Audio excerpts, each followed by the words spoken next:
But Arya Samaj जी तो ये कहते हैं कि हम बड़े वो आइडल पूजा का भी रिजेक्ट करते हैं, रिफॉर्मिस्ट कहा जाता है, हिंदुओं का रिफॉर्म वर्जन है, तो वो फंडामेंटलिज्म से उनका कैसे ताल्लुक जुड़ता है? उनके बारे में थोड़ा बैकग्राउंड बताओ, उनकी पंजाब में एंट्री कैसी हुई और जाटों के ऊपर उनका इन्फ्लुएंस कैसे स्टार्ट हुआ? देखिए 1839 में महाराजा रंजीत सिंह की जी डेथ हो गई थी। तो महाराजा रंजीत सिंह की डेथ हुई तो सरकार खालसा का पतन हो गया जी। जब सरकार खालसा का पतन हुआ तो 1858 में जो है 1857 में सॉरी गदर हुआ अंग्रेजों के खिलाफ। तो अंग्रेजों ने हमारा ये जो क्षेत्र था दिल्ली देहात का जी, जिसे हरियाणा आप आज कह लें, इसको पंजाब में मिला दिया, कुछ हिस्सा इसका वेस्ट यूपी के थ्रू उत्तर प्रदेश में मिला दिया जी। तो सरकार खालसा के पतन के बाद सिख रिलीजन जो है वो खतरे में पड़ गया था।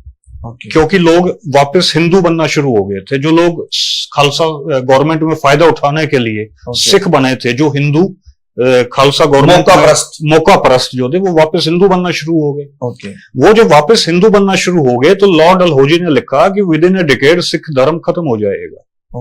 लेकिन 1858 में अंग्रेजों ने 1857 के गदर के फेल होने के बाद हमारा जो एरिया था ये दिल्ली देहात का, हरियाणा जिसे कहते हैं, अंबाला डिवीजन, जिसको पंजाब में मिला दिया।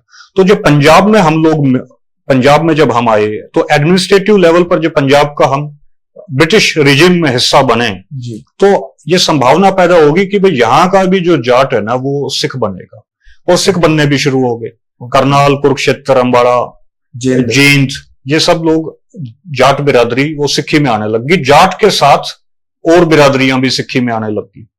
ओके भाई, मैं यही वजह है कि कहीं हमारे जो जाट भाई या परिवार है उनके नाम और हमारे सिखों के नाम काफी सेम है।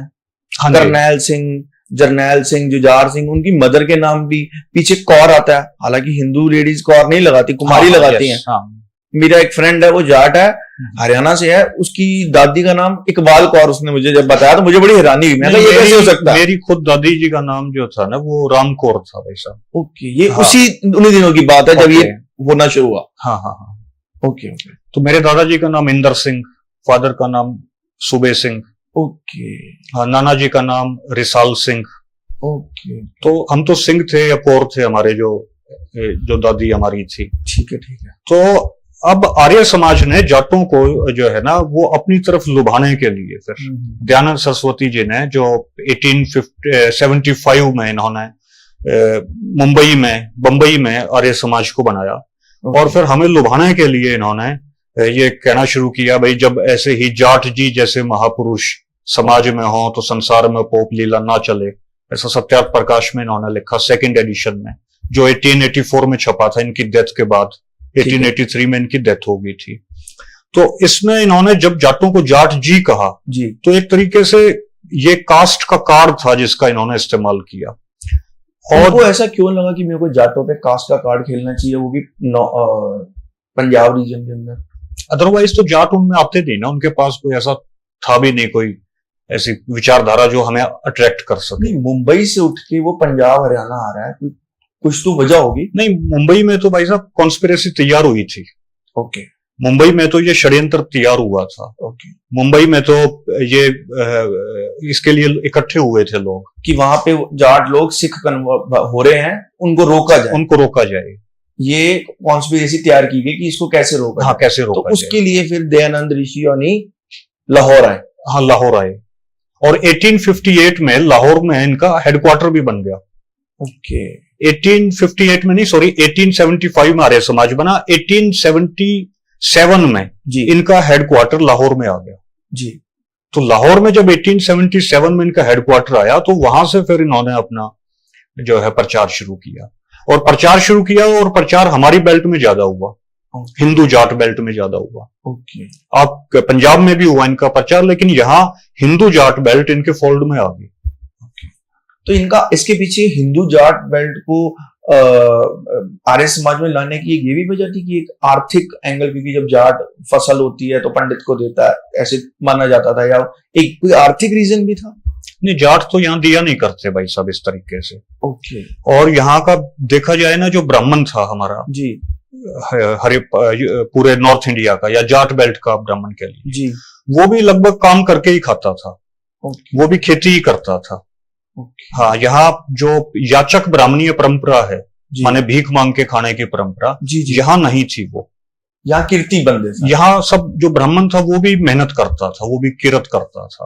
ओके, ठीक है। ये तो दयानंद सरस्वती जब आए हैं, उन्होंने फिर यहाँ इस तरीके का स्ट्रक्चर एक प्रचारित करने की कोशिश की कि यहाँ वर्ण व्यवस्था रही है, जबकि यहाँ कोई वर्ण व्यवस्था नहीं थी। आप गांव में जाइए जी, गांव के अंदर आप पूछिए कि भाई गांव के अंदर क्षत्रियों के घर कितने हैं, तो कोई आपको नहीं बता पाएगा कि भाई हमारे गांव में क्षत्रिय कितने हैं। आप पूछिए भाई गांव में वैश्य कितने हैं, कोई नहीं बता पाएगा। हाँ, आप पूछिए गांव में शूद्रों के घर कितने हैं, वो नहीं बता पाएंगे। लेकिन आप ये पूछेंगे ना भाई गांव में जाटों के घर कितने हैं, चमारों के घर कितने हैं, या धानकों के घर कितने हैं, लोहारों के घर कितने हैं, सुनारों के घर कितने हैं, बनियों के घर कितने हैं, वो लोग बता देंगे। मतलब कितने से पहचाना जाता है बंदा है? हाँ, वर्ण उससे नहीं जाना, वर्ण से नहीं जाना जाता। वर्ण को तो यहाँ झूठा आरोपित किया गया। वर्ण को तो यहाँ केवल टेक्स्ट बुक में वर्ण आपको मिलेगा, जमीन के ऊपर वर्ण नहीं मिलेगा। मतलब कर्म प्रधान है, वर्ण प्रधान, वर्ण प्रधान नहीं है। लेकिन दयानंद सरस्वती जी ने या आर्य समाज ने या हिंदूवादी फोर्सेस ने यहाँ वर्ण व्यवस्था को जबरदस्ती साबित करने की कोशिश की कि यहाँ वर्ण व्यवस्था रही है, जबकि यहाँ वर्ण व्यवस्था नहीं थी हमारे पंजाब में या नॉर्थ इंडिया के अंदर। तो दयानंद सरस्वती ने या इन्होंने जो है जाटों को जाट जी कहा, और जाट इनकी तरफ अट्रैक्ट हुए। जाट जब इनकी तरफ अट्रैक्ट हुए, इन्होंने कुछ नाम मात्र के लिए मूर्ति पूजा का भी खंडन किया जी। अब मूर्ति पूजा का जो खंडन किया, अगर ये मूर्ति पूजा का खंडन नहीं करते जी, थोड़ा बहुत अपने आप को लिबरल ना दिखाते, तब इनकी तरफ कौन अट्रैक्ट होता। अच्छा, दूसरी बात, मूर्ति पूजा का जो खंडन हुआ उसका एक नुकसान हुआ। नुकसान ये हुआ कि हम लोग लोकल जो हमारे देवी देवता थे उनकी पूजा किया करते थे। मान लीजिए दिल्ली देहात है, वो दादा हरिदास की पूजा करेंगे, फिर यहाँ झज्जर की तरफ जाएंगे तो संत गरीबदास जी की, यहाँ बाबा मस्तनाथ जी, आगे दादा गोसाई भिवानी साइड में जाएंगे तो यहाँ, या आप जाएंगे गुड़गांव में तो शीतला माता, यहाँ बेरी वाली माता। तो यहाँ लोकल जो देवी देवता थे ना, तो एक तो इन्होंने क्या किया, इन्होंने कहा भी मूर्ति पूजा नहीं करनी, तो हम अपने लोकल देवी देवता से कट गए। वो एक वैक्यूम तैयार हो गया।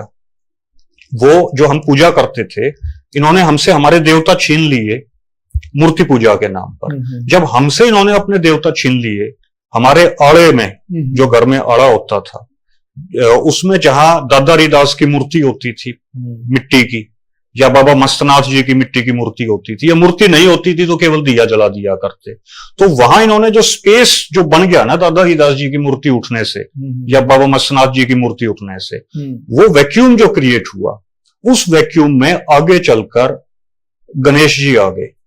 उस वैक्यूम में आगे चल के जो है वो काली माई आ गई बंगाल से चल के, उसमें साईं बाबा जी आ गए। माने एक लेवल तक इन्होंने जो है हमसे हमारे देवता छीन लिए, वैक्यूम तैयार हो गया।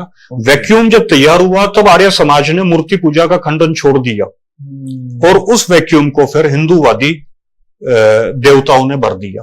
और जहां हमारे लोकल देवी देवता हमारे घर के उस आड़े में हुआ करते थे, वहां अब हिंदू साम्राज्यवादी देवता उन्होंने प्रवेश कर लिया। मतलब तो, जो इस रीजन की जो एक कल्चरल वैल्यूज थी उसको रिप्लेस कर दिया। वर्ण सिस्टम नहीं था, कर्म प्रधान था, उसको वर्ण सिस्टम से रिप्लेस कर दिया। तो ये बेसिकली एक अपनी विचारधारा को एक रीजन के अंदर इंपोज करने के लिए, इनकलकेट करने के लिए ये सारा रचा गया। हाँ, इनका और इसका आर्किटेक्ट था आर्य समाज। हाँ जी। और जिसके फाउंडर थे दयानंद ऋषि। हाँ जी। उसकी एक और किताब थी सत्याग्रह का, जो फर्स्ट एडिशन था वो सेकंड एडिशन से अलग था। हाँ, फर्स्ट एडिशन 1875 में आया था। जी जी जी। और फर्स्ट एडिशन उन्होंने लिखवाया था, सेकंड एडिशन उनके जाने के बाद आया है। फर्क क्या था? फर्क ये था भाई साहब, जो फर्स्ट एडिशन था ना, जिसे आदिम सत्यार्थ प्रकाश बोलते हैं, 1875 में, इसके अंदर दयानंद सरस्वती जी ने अंग्रेजों की बड़ी भारी प्रशंसा की है। अंग्रेजों की चापलूसी? हाँ, अंग्रेजों की चापलूसी की है। ये फर्स्ट एडिशन में है, ऑन रिकॉर्ड है ये, और ये फर्स्ट एडिशन भी हमारे पास है। हाँ, मेरे पास है। अच्छा, दूसरा, इस फर्स्ट एडिशन के अंदर दयानंद सरस्वती जी ने यहां तक भी लिखा है कि ब्राह्मण को जो है जब पिंडदान जब उनको करना हो तो उनको आप नॉन वेज भी खिला सकते हैं, मतलब मांस भी उनको परोस सकते हैं। ये भी इस फर्स्ट एडिशन में लिखवाया गया है। लेकिन जब दयानंद सरस्वती जी यहां आए 1877 में, जब आर्य समाज लाहौर में आया, तो लाहौर में जो दयानंद के जो डिसाइपल्स थे उन्होंने कहा जी आप जिन जाटों को आप सिक्खी में जाने से रोकना चाह रहे हो और जो आपने आर्य समाज में ये लिख दिया है कि भाई अंग्रेजों की बड़ी भारी प्रशंसा उसमें है और मांस खाने का भी, ब्राह्मणों को पिंडदान में भी मांस खिलाने का जो आपने लिखा है, तो बेसिकली तो यहां का जो जाट है ना ये वेजिटेरियन है, ये एग्रीकल्चरिस्ट है और ये वेजिटेरियन है। तो ये इस चीज को पसंद नहीं करेंगे हरियाणा बेल्ट के जो जाट हैं, इस बेल्ट के अंबाला डिवीजन के जो जाट हैं। दूसरा 1857 अभी होकर गुजरा है, अंग्रेजों के खिलाफ लोगों के दिमाग में अभी जो है उनके रोष है उनके खिलाफ। तो आप जो है आपने जो बात लिखी है तो फिर लोग आपको कैसे सपोर्ट करेंगे। तो इसलिए सेकंड एडिशन में दयानंद जी ने यह लिखवाया, जहां उसकी भूमिका है सेकंड एडिशन की, कि भाई इसके अंदर भाषा संबंधी कुछ त्रुटियां रह गई थी, क्योंकि मैं हिंदी जानता नहीं था, हिंदी में इतनी अच्छी नहीं जानता था, तो इसमें चूंकि भाषा संबंधी जो त्रुटियां रह गई थी वो त्रुटियां मैंने दूर की हैं और इसको मैंने सुधारा है। इसलिए सेकंड एडिशन, द्वितीय संस्करण इसलिए लाना पड़ा। लेकिन उसका रीजन जो था ना, वो रीजन उसका यह था कि सत्यार्थ प्रकाश के अंदर जो बातें थी वो हमारे कल्चर से मेल नहीं खाती थी। और फिर सेकंड एडिशन में तो उन्होंने जहां गरुड़ पुराण का खंडन किया, वहां जाट को ही सेंटर में रखकर, जिस जाट ने एक ब्राह्मण को अपनी गाय दान दे दी थी, वो जाट उस ब्राह्मण से अपनी गाय को वापस ले आया। क्योंकि उस बात को कॉम्यूफ्लेट करने के लिए, उस बात को छिपाने के लिए जो उन्होंने फर्स्ट एडिशन में लिखी थी कि अगर ब्राह्मण को मांस खाता हो तो उसको मांस भी खिला दो, इस बात को कहीं जाट को समझ में ना आ जाए ये बात कि फर्स्ट एडिशन में इस तरीके से भी लिख रखा है। सेकंड एडिशन में लिखा कि अंग्रेजी विदेशी राज चाहे कितना ही अच्छा क्यों ना हो वो बुरा होता है। तो आप इस लाइन से ही ये इन्फ्लुएंस ड्रॉ कर लोगे कि भाई विदेशी राज चाहे कितना ही अच्छा क्यों ना हो, तो इसका मतलब ये है कि उन्होंने फर्स्ट एडिशन में विदेशी राज को अच्छा कह रखा है। कहीं ना कहीं वो मानते हैं कि अच्छा था, कहीं ना कहीं मानते हैं अच्छा था, और उसका प्रमाण ये है भाई फर्स्ट एडिशन में। तो सत्यार्थ प्रकाश जो है उसका फर्स्ट एडिशन भी उसको छिपाएंगे, ये दिखाएंगे नहीं, वो आदिम सत्यार्थ प्रकाश, उसका सेकंड एडिशन। ये हम लोग जो पढ़ते हैं ना तो हमें समझ में आ जाते हैं लोगों की साइकी क्या है।